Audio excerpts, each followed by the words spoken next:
And in fact, recently, much more and even better data are becoming available.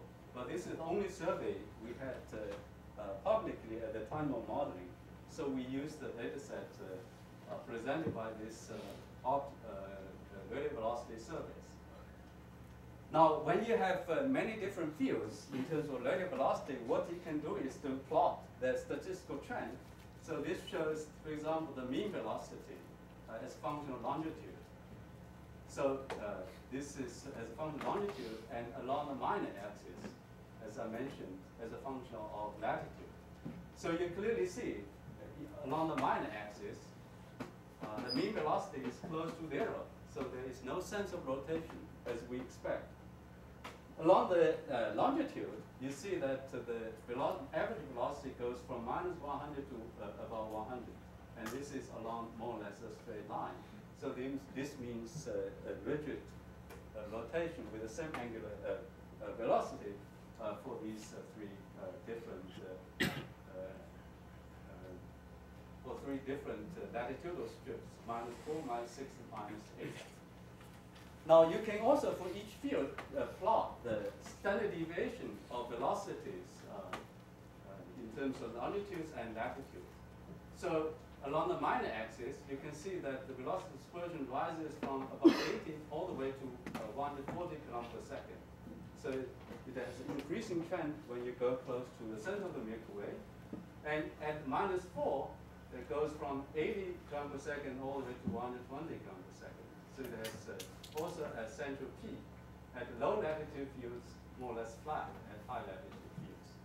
So this indicates the radial velocity trends at the center of the Milky Way. Now we can also infer the transverse motion of stars using so-called prop motions.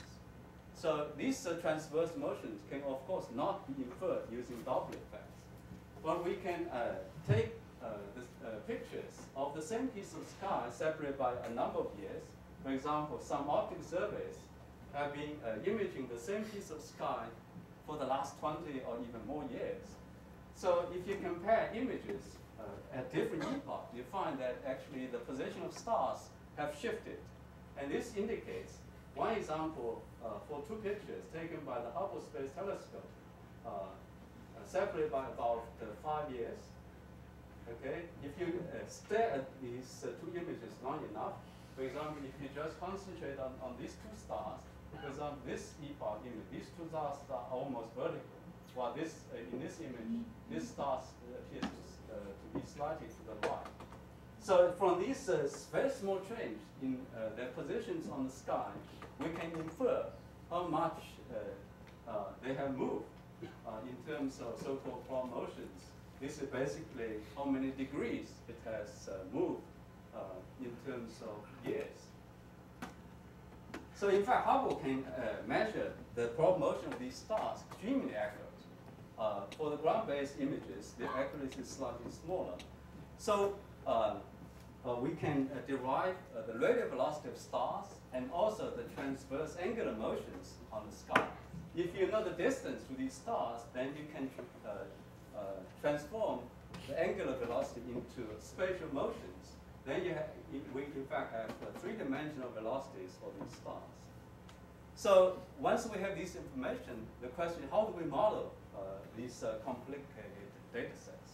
And this comes to the point where I want to describe the galactic dynamics in simple language. So in terms of galactic dynamics, stars and galaxies are essentially collisionists. They move in collective gravitational field with effects of star-star collisions, almost negligible over the Hubble time. So this simplifies the modeling very much because each star moves more or less on a smooth potential contributed by all the stars. This essentially means visible galaxies are a sum of stars on different orbits. So if we can find orbits of stars, then essentially we have solved the problem. So orbits of stars really play a crucial role in dynamical modeling. So let me start with some simple examples and then move on to more realistic cases in terms of galaxies. So one case we know is in capillary potential, the stars, each star moves on a closed ellipse, confined by the angular momentum in a single plane. So this is for spherical potentials. Now, if the force is not 1 over r squared, instead it's 1 over r, then if you don't launch your star exactly at the center, this is the solar orbit traced out by a star in a potential where the force is given by 1 over r. So if you stare at this image long enough, you find that the orbits are not, this orbit is not closed. In fact, eventually fill up an annulus indicated by this region. So this is called loop orbit. And it doesn't go to the center because it has angular momentum, so it's confined within this annulus. So this is for spherical potential, where we know the orbits are confined to a single plane due to angular momentum conservation. Now, if you go to triaxial potential, where you don't have spherical symmetry, the orbits become much more complicated. So you have so-called tube orbits, where you still have a sense of rotation, where in this case, the rotation is along the minor axis. And in this case, the sense of rotation is along the long axis indicated by the blue bar. And the short axis is vertical. So you have two so-called tube orbits. One is along the short axis, and one is along the major axis. Another different family, very distinct, is so-called box orbits. So it goes arbitrarily close to the center, while for these two orbits, they don't go to the center, and this family does. So it forms eventually a box-like shape when you integrate long enough. So these are generic families in triaxial potentials. In fact, for galaxies, you also have so-called resonant orbits. So in this case, the Fourier frequencies of motions in the axis can be a ratio of two integers. So this shows one orbit called so-called Pretzel orbit, and this is called Fish orbit. And the reason why they are called these names are not so difficult to see. So they really resemble these real-life shapes. So they are orbits in resonance, and they are actually quite important for some dynamical structures in galaxies. Now, these are regular orbits. In fact, if you look at orbits in galaxies, in particular in bar galaxy, many are so-called chaotic orbits. So this shows a regular loop orbit, and this shows a chaotic orbit. And how do we know these are chaotic orbits? In principle, these chaotic orbits, if you integrate long enough, they diverge, at least in the linear regime, and diverge exponentially in the phase space, where you have you plot the position of particles in terms of positions and velocities. This is in theory, but in fact, in real life, you want to classify whether an orbit is chaotic or not. It's not so straightforward. And we compare different methods of classifying chaoticity of orbits. In fact, it turns out that they often disagree with each other. So this is the topic of an ongoing study we are currently performing. So these are orbits in non-rotating potentials. So they are first they are spherical, then triaxial. Now in a rotating potential, the orbital families are quite different. So as I argued, the bar is regularly rotating with the same angular speed. So if you view the orbits in the co-rotating frame with the same angular velocity, at the center of the bar, you find that you have two families. One, this is the shape of the bar, and you have two families. One is so-called X1 orbit, that's elongated along the major axis of the bar, and then you have another family called X2, which are located closer to the center. They are perpendicular to the bar structure. So it must be the case, because we see elongated bar structures, this X1 orbit must be the dominant family of orbits of stars at the center of bar galaxies. So if you look at orbits or motions of stars in a rotating bar, these indicate some of the velocities you may see in a bar-like structure. So that now the major axis of the bar is oriented this way. If you look at the motion of these test particles, you find that some of these particles actually collide with each other. For example, in this case, the motion of stars go this way, and some of these stars go this way. So they will collide into each other, and if you have gas particles, they will collide into each other and form shocks, where you have very high density of stars, and these are the regions where you form stars and gas particles. So if you analyze these points where velocities differ, where particles run into each other as dust lanes, you will expect this sort of geometry for the dust extinction regions. And these regions, the geometries are more or less what I described at the beginning. Now, why don't we see star formation at the center of these bars? Because the velocity gradients are very high, and such regions with very high sheared motions are not so easy to form stars.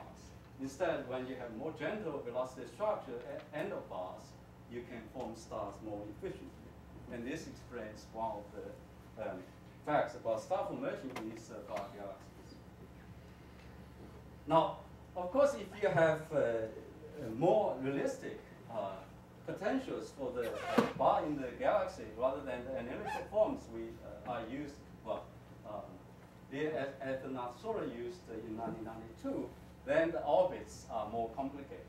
So this shows one orbit in terms of three projections on different planes.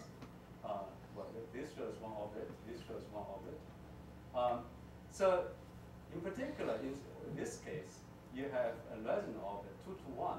So in the major axis along the x direction, you go through one cycle, but vertically you have gone through 2 cycles, maximum, minimum, minimum to maximum.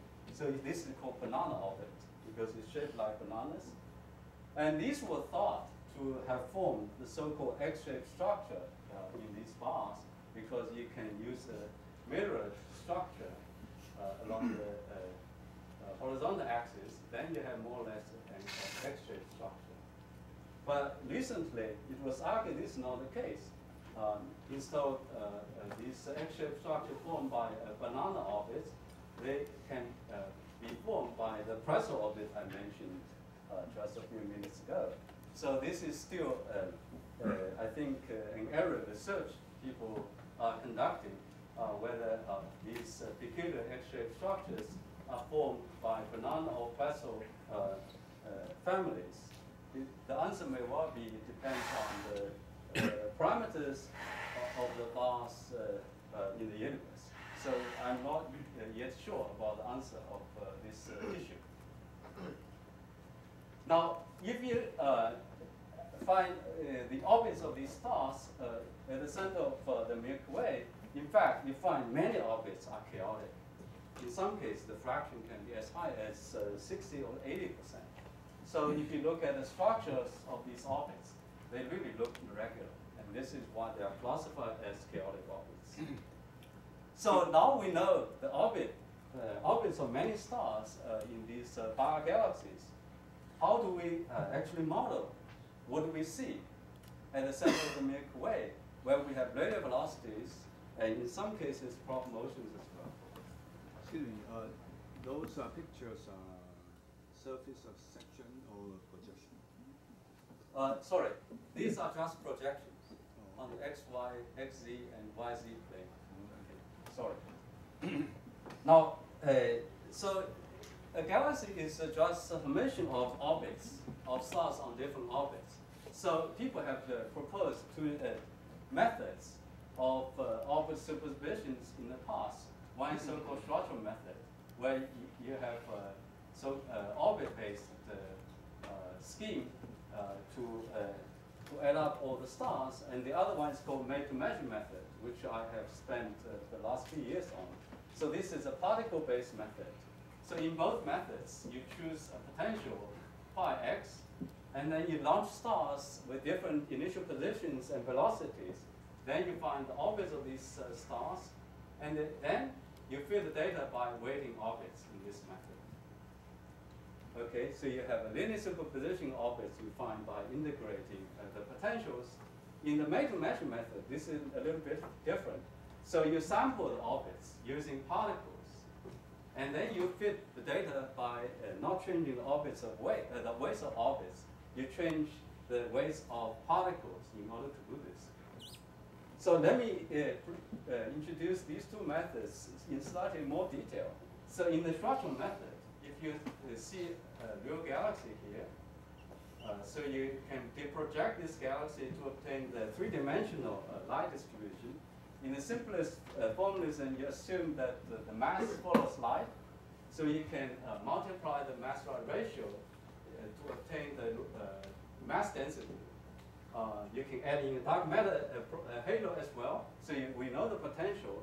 Then we can find the orbits of stars by putting particles on different initial conditions, and you find that, for example, in triaxial potentials, you have generic box potential orbit and so-called tube orbits oriented in different directions, and you have seen some examples of these. In addition, we have chaotic orbits. So you want to add up all these different families in order to reproduce, for example, in light, the surface brightness we see in real galaxies. In addition, we want to fit the kinematics as well. So this is then, in the simplest terms, a linear programming method to add up all these orbits in order to reproduce what we see in terms of light and kinematics. As the method that I will discuss shortly, this may suffer from degeneracy and stability issues. So the model we find, the best fit model we find may not be the unique solution.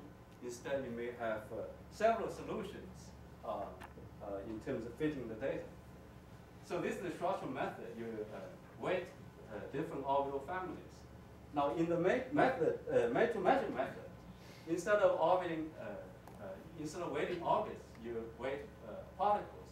So if you have a potential, then you put in many particles in this potential, and you try to measure the observed quantities in a certain pixel.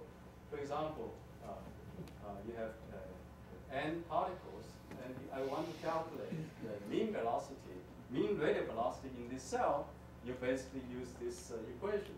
So in the denominator, you have the weight of particles times its radial velocity, and this factor delta Lj is a delta function, which means if the particles in this jth cell is unity, otherwise it's zero. And the denominator is the summation of all the weights in this cell. So this is the numerator and this is the denominator. And this is the usual formalism for calculating weighted quantities in statistics. So the weights of particles are continuously adjusted so that the observed quantity, for example, in the long side velocity, radial velocity, is reproduced. So we normally orbit of the order of 1 million particles in this potential and adjust the weight as we try to fit the model on the fly. So this method is in principle more flexible than the Schwarzschild method, where you have to find the orbits first, store on the disk, and then weigh the different families. In this method, we don't store the orbits. We just adjust the weights as you model the system. Furthermore, it's more flexible in the same in the following sense: the weights of particles, you can in principle use it as a mass weight as well. So when you adjust the weights of particles, you may also adjust the potential. In the Schwarzschild method, in order to find the orbits, you have to specify the potential right from the beginning. But in this case, in principle, you can adjust the potential on the fly as well. So it's more flexible. I think one important application is a cross-check on the degeneracy models because different modeling techniques may converge to different solutions. So this offers a way to check whether the model we find in one method is the same as the one we find using a different one. But this method will be time dependent. Sorry? Will be time dependent. The potential? No, how you sample it. I mean, each pixel will vary in time. Each pixel will vary? Yeah. Because the particle move. The pixel is fixed on the sky. That's how we do observations, right? It does not change. Right, but the particle move our pixel. Right, that's a good point. That's why I mean. Right. So the particles do move in and move out. Right. So the hope is that you have enough particles so okay. that statistically they are in a stationary state. So one important thing is how do we select these particles? So what's the initial condition you want to use? And for this purpose, for the study we did, use the simulation by Juntai Sen in Shanghai. So it starts with an exponential disk at the beginning. And eventually, as you see, a bar forms at the center. And on the edge-on view, in fact, it shows the exponential profile smooth. Eventually, it shows a bar-like structure and also shows structure, so-called bending instability, buckling instability. As you see, very complicated shape change in the vertical direction. So it turns out this model more or less reproduces with what we see in terms of radial velocity and the average values and dispersions. But it doesn't fit exactly because in embodied simulations, such as this one, they cannot specify the end products of embodied simulation because the end product is what you get from the initial conditions. So we can use made-to-measure method to fine-tune these particles by adjusting the weights of each particle slightly in order to better fit what we see in the Milky Way. So this is what we found.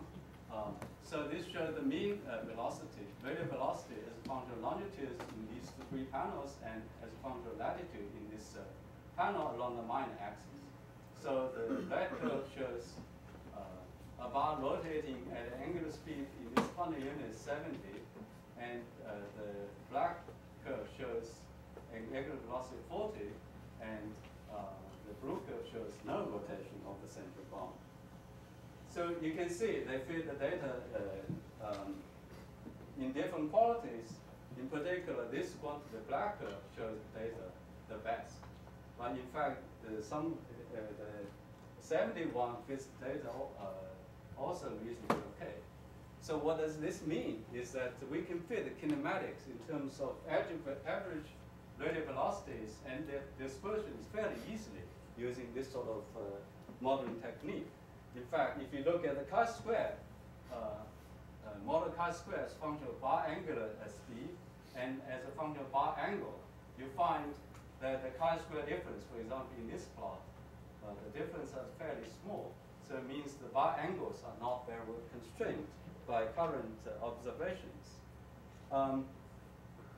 And if the best pattern speed is of the order of 40 km per second per kiloparsec, and the angle is 30 degrees, and this is very similar to what we found in for the matching modeling of the central bar.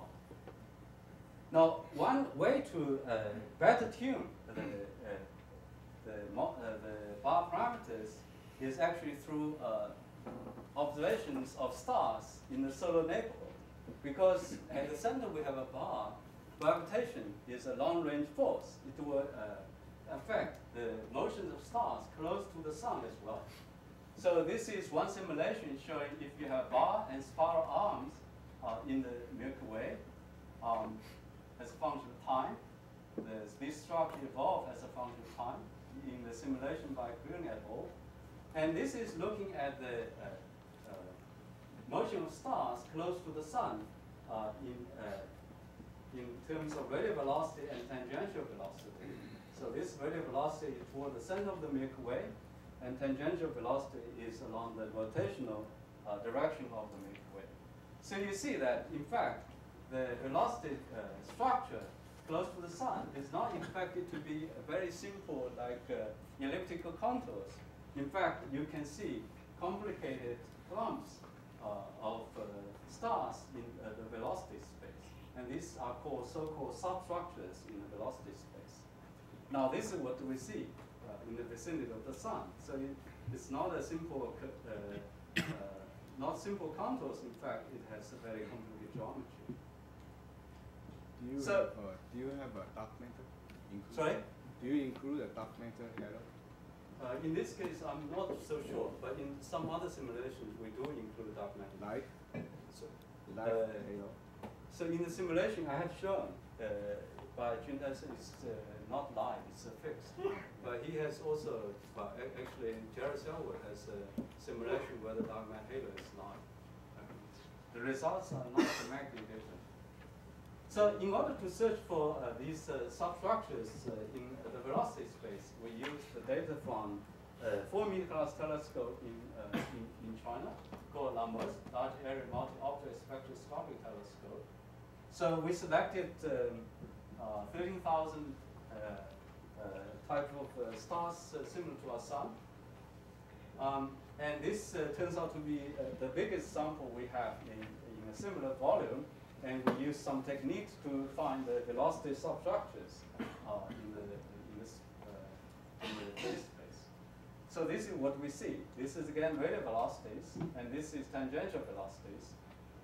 So this is what some simulations predict in the velocity space. And this, you have these sort of arc-like structure and ripples in the velocity space. Now, these large-scale structures are actually caused by resonances caused by the central bar, at least according to Denning et al., Denning's paper. So, in the data by LaMOS, we also actually see similar structures. For example, this ripple-like structure here, and this ridge-like structure in this way. And also some very compact clumps indicated in these dots. So the velocity structure is very complicated. These are large-scale features may be caused by resonances of stars caused by the central bar structure. So in principle, we can use the structure here to infer how fast the galactic bar rotates and things like this. And we are trying to do this using a larger sample that will be collected by LaMOS in the future to study the radial and metallistic dependence of these complicated patterns in the velocity space. Okay, I think I probably used up all my time. So instead of giving you more examples of very important structures in the Milky Way, let me just conclude by saying that photometric modeling indicates that maybe at the center of the Milky Way, we have a short exponential box antenna bar, and the bar angle with the line of sight is of the order of 30 degrees. And in the out part, there may be other thinner and longer bar structures. And dynamically, both the structural method, orbit-based method, and particle-based made-to-measure method have been used to fill the data reasonably well. There are a few open questions. For example, how long is the bar? Recent study by Orton Gerhard and his group showing that the bar may be as long as 5 kiloparsec. And this is longer than most people assumed in the past. And how fast does it rotate? In fact, the question should be how slow does it rotate? People normally assume in these units the bar rotates with a literal angular velocity of 60 in the past. Now this is almost a factor 2 smaller. Is this correct? And whether this sort of slow rotating bars can induce gas signatures, signature in terms of gas motions in the Milky Way, well, it's an unknown question. And I mentioned various components at the center of the bar. Are they really distinct in terms of kinematics